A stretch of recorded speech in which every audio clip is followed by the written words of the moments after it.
T20 ವಿಶ್ವ champion ಆಗಿದ್ದ ಭಾರತ ಸದ್ಯ 2ನೇ ಸ್ಥಾನಕ್ಕೆ ಕುಸಿದಿದೆ. ಇದಕ್ಕೆ ಕಾರಣ ಭಾರತ ಐರ್ಲೆಂಡ್ ವಿರುದ್ಧದ 2 ಟಿ20 ಸರಣಿಯನ್ನ ಮತ್ತು ಇಂಗ್ಲೆಂಡ್ ವಿರುದ್ಧದ 4 ಟಿ20 ಪಂದ್ಯಗಳನ್ನು ಸೋತಿತ್ತು. ಹಾಗೆಯೇ ಇಂಗ್ಲೆಂಡ್ ಏಕದಿನ ಸರಣಿಯನ್ನು 1-2 ಅಂತರದಿಂದ ಸೋತಿತ್ತು. ಸದ್ಯ ಭಾರತ ಜಿಂಬಾಬ್ವೆ ಪ್ರವಾಸದಲ್ಲಿದ್ದು, ನಿನ್ನೆ ನಡೆದಂತಹ ಮೊದಲ ಟಿ20 ಪಂದ್ಯದಲ್ಲಿ ಭಾರತ ಗೆಲುವು ಸಾಧಿಸಿದೆ. ಟಾಸ್ ಗೆದ್ದ ಭಾರತ ಬೌಲಿಂಗ್ ಅನ್ನು ಆಯ್ಕೆ ಮಾಡಿಕೊಂಡು ಜಿಂಬಾಬ್ವೆಯನ್ನ ಬ್ಯಾಟಿಂಗ್ಗೆ ಆಹ್ವಾನಿಸಿತು. ಬ್ಯಾಟಿಂಗ್ ಇಳಿದ ಜಿಂಬಾಬ್ವೆ ನಿಗದಿತ 20 ಓವರ್ಗಳಲ್ಲಿ 7 ವಿಕೆಟ್ ನಷ್ಟಕ್ಕೆ 125 ರನ್ ಗಳಿಸಿ ಅಲ್ಪ ಮೊತ್ತವನ್ನು ಕಲೆ ಹಾಕಿತು. ಇನ್ನು 126 ರನ್ಗಳ ಗುರಿ ಬೆನ್ನತ್ತಿದಂತಹ ಟೀಮ್ ಇಂಡಿಯಾ ಇನ್ನೂ 40 ಎಸೆತಗಳು ಬಾಕಿ ಇರುವಂತೆಯೇ 7 ವಿಕೆಟ್ಗಳಿಂದ ಗೆದ್ದು ಬೀಗಿದೆ.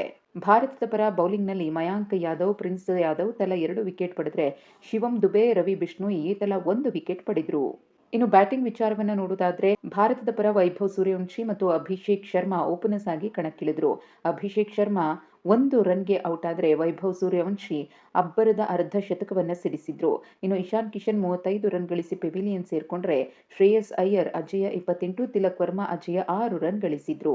ಈ ಮೂಲಕ ಜಿಂಬಾಬ್ವೆ ವಿರುದ್ಧದ 3 ಟಿ20 ಪಂದ್ಯಗಳಲ್ಲಿ ಭಾರತ 1-0 ಮುನ್ನಡೆಯನ್ನ ಸಾಧಿಸಿದೆ.